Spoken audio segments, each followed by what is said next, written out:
Do you struggle with adult ADHD? Have you wondered if you haven't been diagnosed, but perhaps you have ADHD and you should do something about it? I'm Dr. Trish Leigh. I want to break that down with you today, and I want to suggest that there might be an elephant in the room, something else that's at play.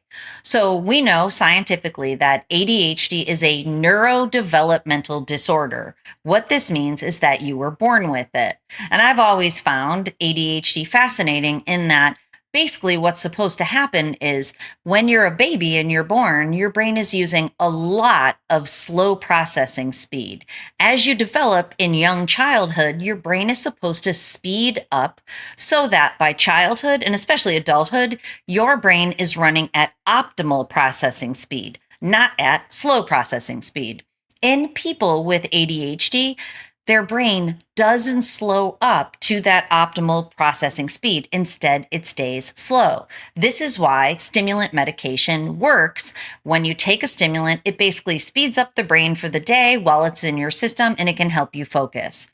Now, it's neurodevelopmental, which means you were born with it. So if you're an adult and you're now struggling with ADHD and you're wondering if you have adult ADHD, I want to tell you that you would have always had to have it. Acquiring ADHD in adulthood is not a thing. Adult ADHD as a new phenomena for you is not a thing. It's neurodevelopmental. You had it when you were young. So the National Institute of Health says that you have to have had the symptoms before the age of 12. So the way that you qualify for ADHD in children, it's having 6 of the symptoms. In adults, it's having 5 of the symptoms. I'm going to read for you what most of these symptoms are. Difficulty paying attention, often getting distracted, disorganization and procrastination, poor time management, poor planning and organization, trouble remembering daily tasks, frequently losing things or being forgetful in activities, frequently interrupting others or being very talkative. These are stimulating behaviors for the nervous system. Trouble focusing on a large task or multitasking, trouble following instructions or finishing projects, difficulty sitting still for long periods and often moving or fidgeting, feeling restless, needing constant activity or stimulation, choosing immediate rewards over future rewards or consequences. So these are all symptoms of ADHD. We know that these symptoms happen because the brain is using too much slow processing and it feels the need for self-stimulation. All of these behaviors are self-stimulation behaviors to keep the brain going because it's kind of in fall asleep mode. Now, this is something that I can see on QEEG brain mapping. When I map a person's brain, I'm able to see how their brain is using electrical energy and if they're using excessive slow processing speed. If so, they qualify for the diagnosis of ADHD. But we need to visit the elephant in the room in just a minute. Before we do that, I want to talk about how ADHD, the brain pattern, can impact your sleep also. So we know that for most people with ADHD, it's comorbid with other cognitive and mental health challenges. So many times people with ADHD also have anxiety and they also have difficulty sleeping. So if you find that you have sleep problems and if you have anxiety, this could be related to that ADHD brain pattern that's happening in your brain. The reason and the way that it works is because if your brain is using too much slow processing speed, then it will use a compensatory pattern of speeding your brain up, and it will use excessive fast processing speed.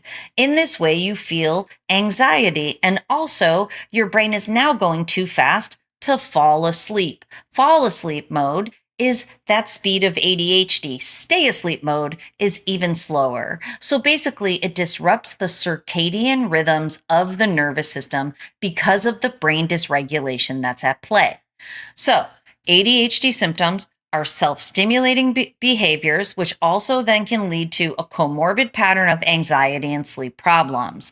Now let's visit the elephant in the room, is that if you have a pornography habit, or if you're in the habit of using explicit matter, whether it be lower levels on other streaming or social media services, or if you're acting out in the world in terms of hypersexual behaviors, then we know from science that that habit, going back to porn, which is considered a super normal stimulus, which gives your brain a lot of dopamine. It puts your brain in easy button mode, seeking instant gratification and constant stimulation. So you go to the screen to explicit matter to be stimulated.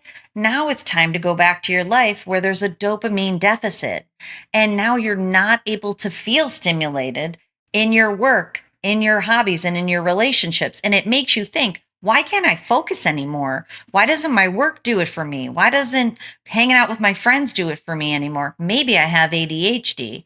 Honestly, you can have the ADHD brain pattern that I identify on QEEG brain mapping. I see it all the time.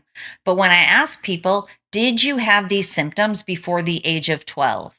Many people say no. Some people do say yes, but most people say no. They never had any learning challenges. They didn't have any of those symptoms that I listed before the age of 12. That is a qualifier for adult ADHD. So if you didn't have these symptoms before 12 and you've had a porn habit since then, I want you to know there is a thing as porn-induced ADHD, and likely that's what you're struggling with. And if you want to know if that's the case, give up porn, leave it behind, elevate your mind over explicit matter, be able to come out of the screen, and you will find you can focus like you haven't been able to before.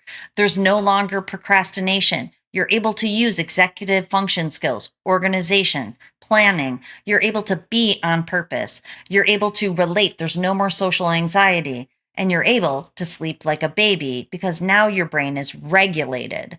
Scientifically, we know that pornography dysregulates a brain and it creates emotional and cognitive dysregulation, which you might be experiencing in the form of adult ADHD. If you would like more information on this topic, please go over to drtrishleigh.com. There's a blog post on this topic that describes it more to you, and it shows you the scientific findings behind adult ADHD and porn-induced adult ADHD.